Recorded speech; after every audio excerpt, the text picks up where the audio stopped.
ओम शांति। 30 सितंबर 2025 बाबा के महावाक्य। मीठे बच्चे, बाप आए हैं सबके दुख हरकर सुख देने। इसीलिए तुम दुख हरता के बच्चे, किसी को भी दुख मत दो। प्रश्न: ऊंच पद पाने वाले बच्चों की मुख्य निशानी क्या होगी? उत्तर: पहला, वे सदा श्रीमत पर चलते रहेंगे। दूसरा, कभी हठ नहीं करेंगे। तीसरा, अपने को आपे ही राज तिलक देने के लिए पढ़ाई पढ़कर गैलप करेंगे। चौथा, अपने को कभी घाटा नहीं डालेंगे। पांचवा, सर्व प्रति रहमदिल और कल्याणकारी बनेंगे।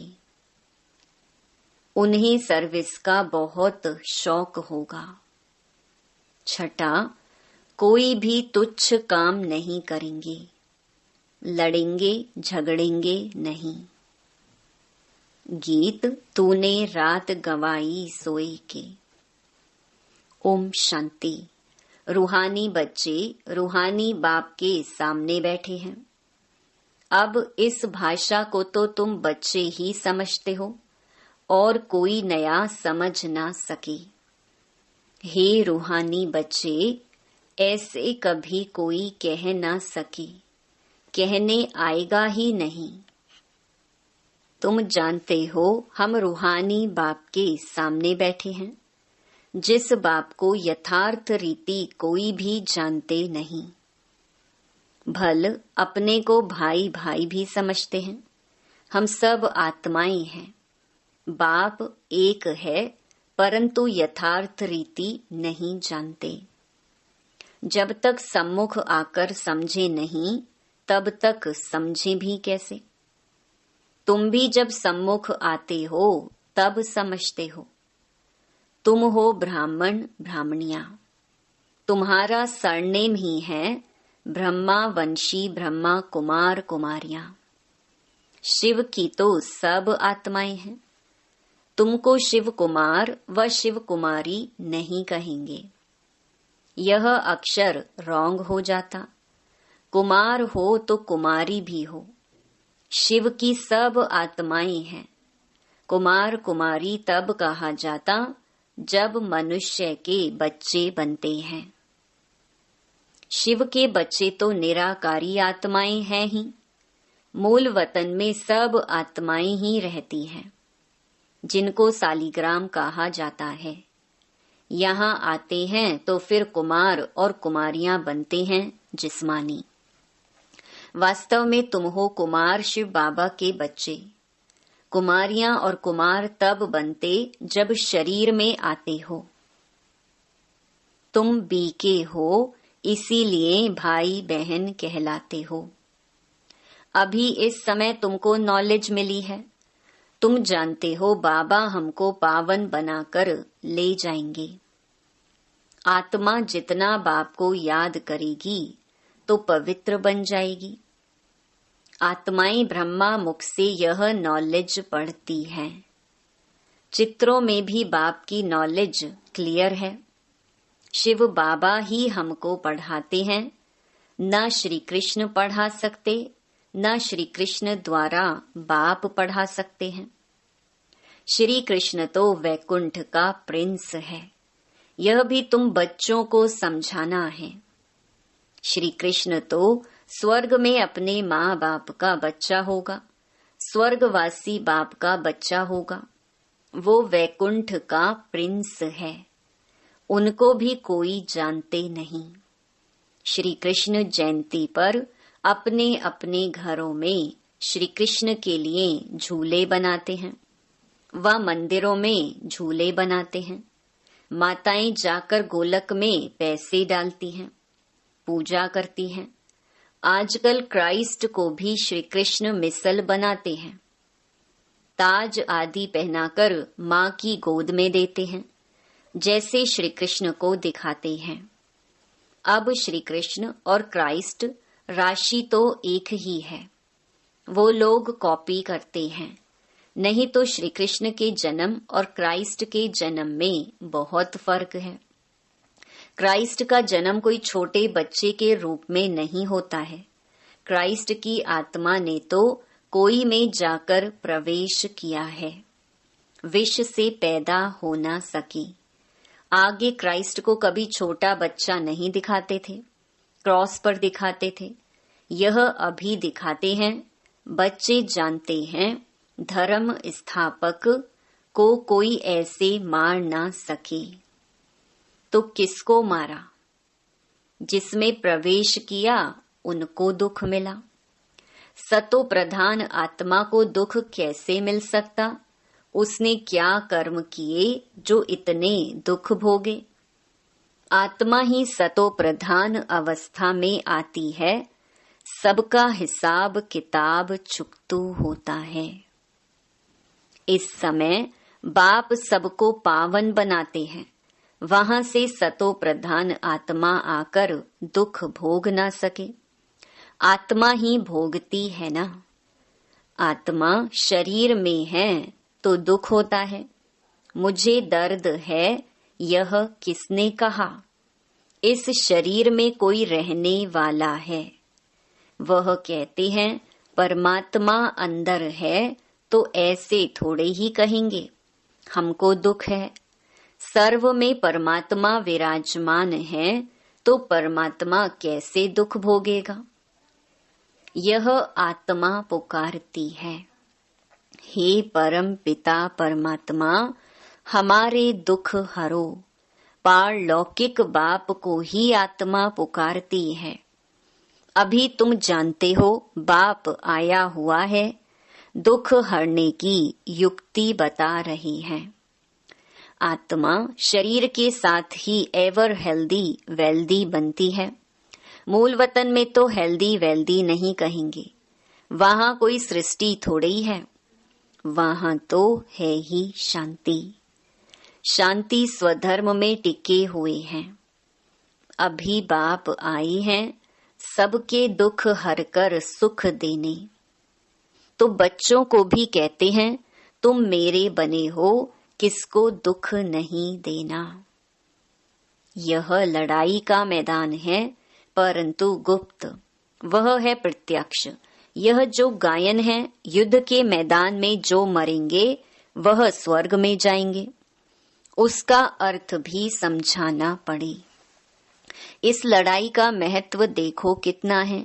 बच्चे जानते हैं उस लड़ाई में मरने से कोई स्वर्ग में जा ना सके, परंतु गीता में भगवानुवाच है, उनको मानेंगे तो सही ना। भगवान ने किसको कहा? उस लड़ाई वालों को कहा या तुमको कहा? दोनों को कहा। उन्हों को भी समझाया जाता है, अपने को आत्मा समझ बाप को याद करो। यह सर्विस भी करनी है। अब तुम स्वर्ग में अगर जाना चाहते हो तो पुरुषार्थ करो। लड़ाई में तो सब धर्म वाले हैं, सिख भी हैं, वो तो सिख धर्म में ही जाएंगे। स्वर्ग में तो तब आ सकेंगे जब तुम ब्राह्मणों से आकर ज्ञान लें। जैसे बाबा के पास आते थे तो बाबा समझाते थे, तुम लड़ाई करते शिव बाबा की याद में रहेंगे तो स्वर्ग में आ सकेंगे।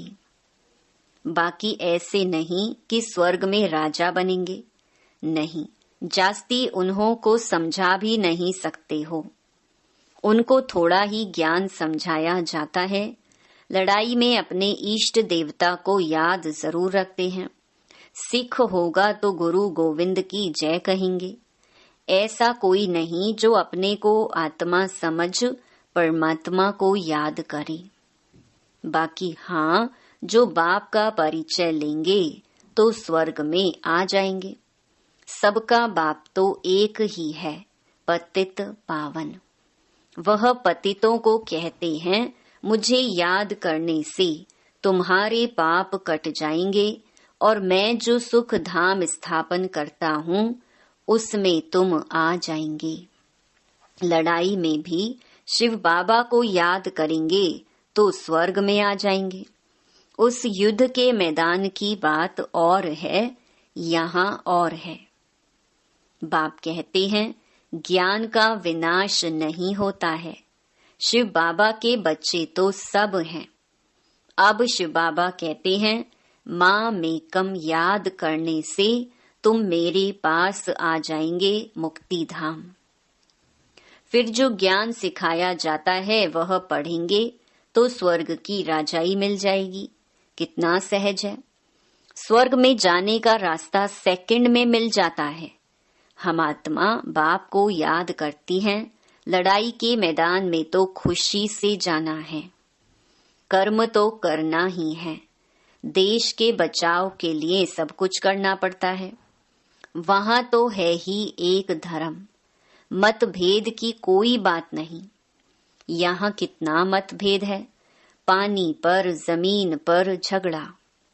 पानी बंद कर देते हैं तो पत्थर मारने लग पड़ते हैं। एक दो को अनाज नहीं देते तो झगड़ा हो जाता है। तुम बच्चे जानते हो हम अपना स्वराज्य स्थापन कर रहे हैं।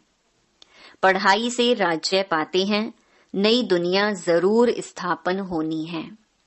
नोंद है तो कितनी खुशी होनी चाहिए। कोई भी चीज में लड़ने झगड़ने की कोई बात नहीं। रहना भी बहुत साधारण है। बाबा ने समझाया है तुम ससुर घर जाते हो इसीलिए अब वनवा में हो।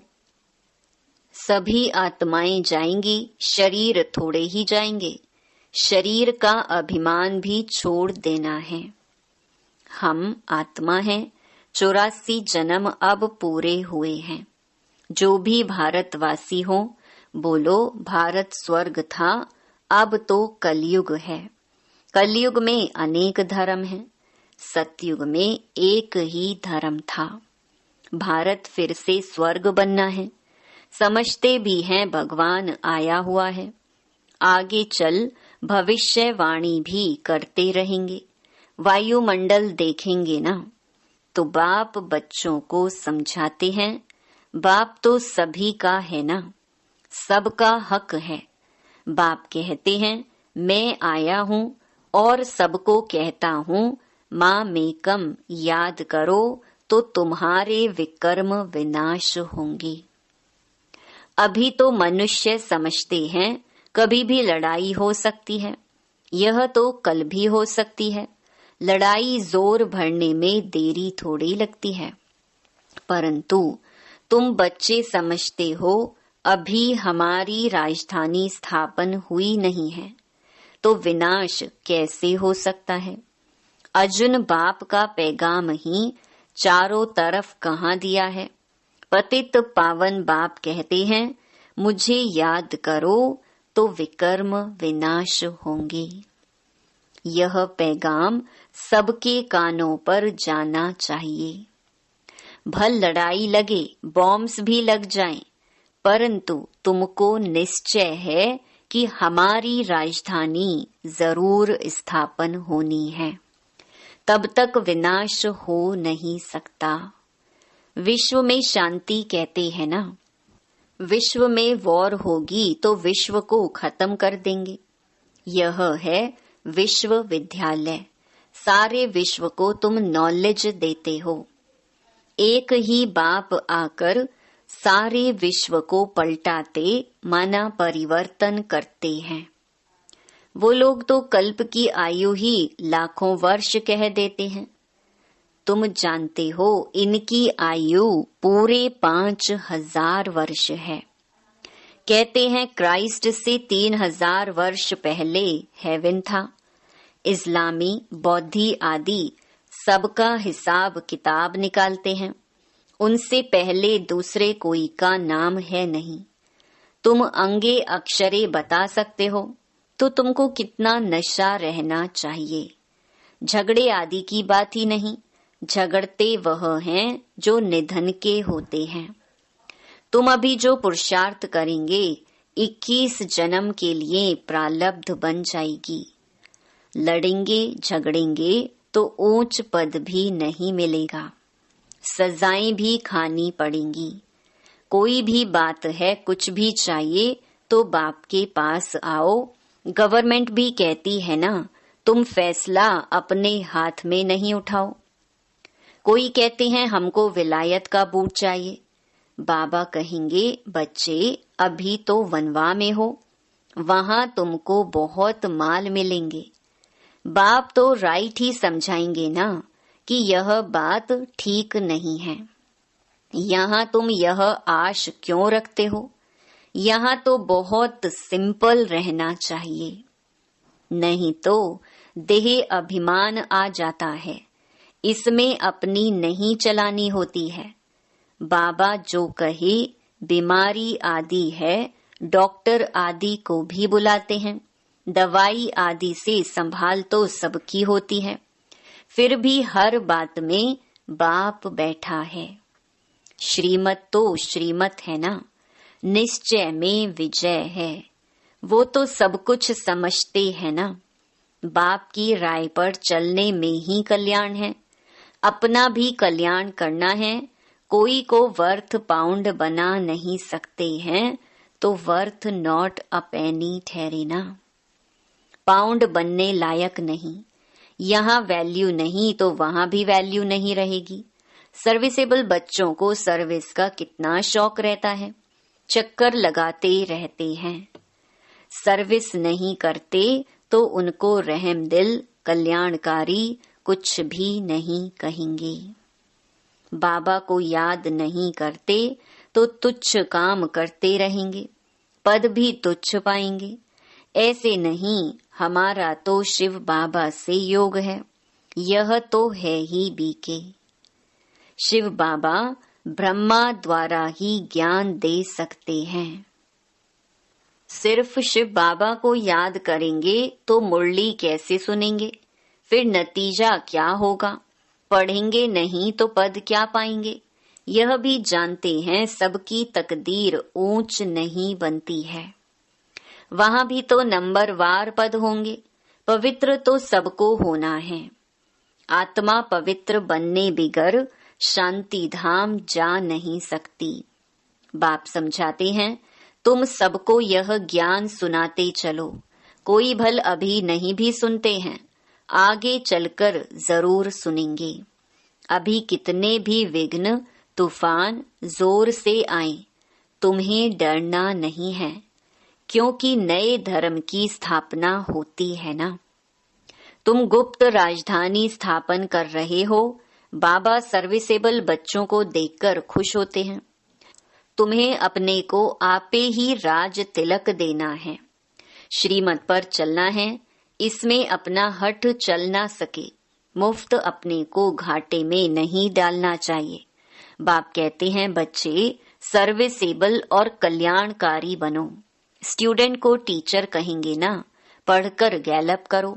तुमको 21 जन्मों के लिए स्वर्ग की स्कॉलरशिप मिलती है। डिनाइस्टी में जाना यही बड़ी स्कॉलरशिप है।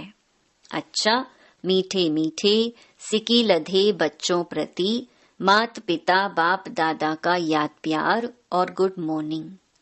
रूहानी बाप की रूहानी बच्चों को नमस्ते। धारणा के लिए मुख्य सार। पहला, संगम पर बहुत सिंपल साधारण रहना है, क्योंकि यह वनवाह में रहने का समय है। यहाँ कोई भी आश नहीं रखनी है। कभी अपने हाथ में लौ नहीं लेना है, लड़ना झगड़ना नहीं है। दूसरा, विनाश के पहले नई राजधानी स्थापन करने के लिए सबको बाप का पैगाम देना है कि बाप कहते हैं मुझे याद करो तो विकर्म विनाश हो और तुम पावन बनो। वरदान, संतुष्टता की विशेषता द्वारा सेवा में सफलता मूर्त बनने वाले संतुष्ट मणि भव। सेवा का विशेष गुण संतुष्टता है। यदि नाम सेवा हो और स्वयं भी डिस्टर्ब हो व दूसरों को भी डिस्टर्ब करें तो ऐसी सेवा ना करना अच्छा है। जहां स्वयं के प्रति व संपर्क वालों से संतुष्टता नहीं, वह सेवा न स्वयं को फल की प्राप्ति कराती है न दूसरों को। इसीलिए पहले एकांतवासी बन स्व परिवर्तन द्वारा संतुष्ट मणि का वरदान प्राप्त कर फिर सेवा में आओ, तब सफलता मूरत बनेंगी। स्लोगन: विघ्नों रूपी पत्थर को तोड़ने में समय न गवाकर उसे हाई जंप देकर पार करो। अव्यक्त इशारे: अब लगन की अग्नि को प्रज्वलित कर योग को ज्वाला रूप बनाओ। ज्वाला स्वरूप याद के लिए मन और बुद्धि दोनों को एक तो पावरफुल ब्रेक चाहिए और मोड़ने की भी शक्ति चाहिए। इससे बुद्धि की शक्ति व कोई भी एनर्जी वेस्ट ना होकर जमा होती जाएगी। जितनी जमा होगी उतना ही परखने की, निर्णय करने की शक्ति बढ़ेगी। इसके लिए अब संकल्पों का बिस्तर बंद करते चलो, अर्थात समेटने की शक्ति धारण करो। ओम शांति।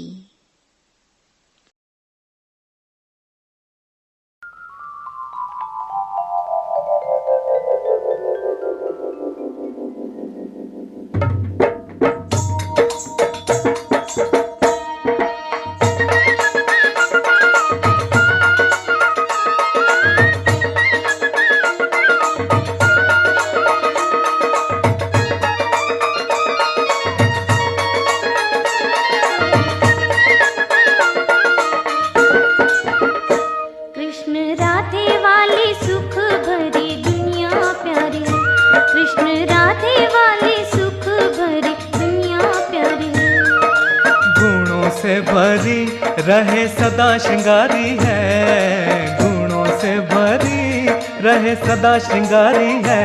कृष्ण राधे वाली सुख भरी दुनिया प्यारी है, कृष्ण राधे वाली सुख भरी दुनिया प्यारी है।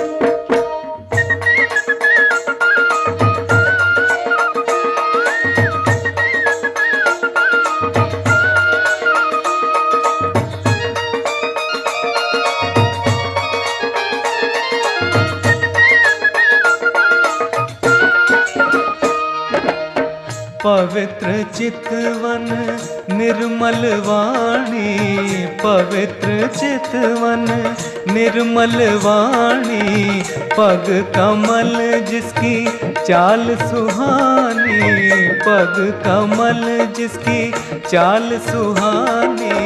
कृष्ण पावन मोर मुकुटधारी है, ओ कृष्ण पावन मोर मुकुटधारी है। कृष्ण राधे वाली सुख भरी दुनिया प्यारी है, कृष्ण राधे वाली सुख भरी दुनिया प्यारी है।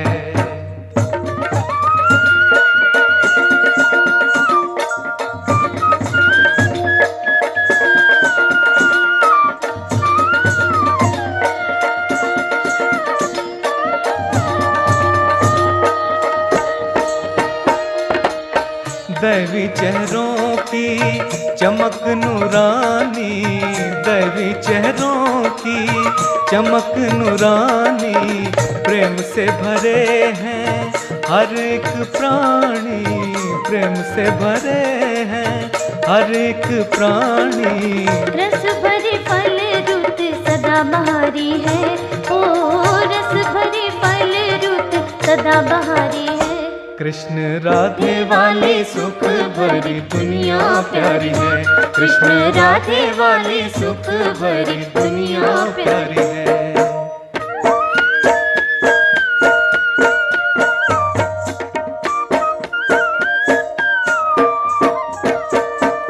कृष्ण राधे मिल गाएं खुशी में, देवी देव सब रास रचाएं, आनंद आनंद बरसे जग में, सतयुग स्वर्णिम जग मुस्काए।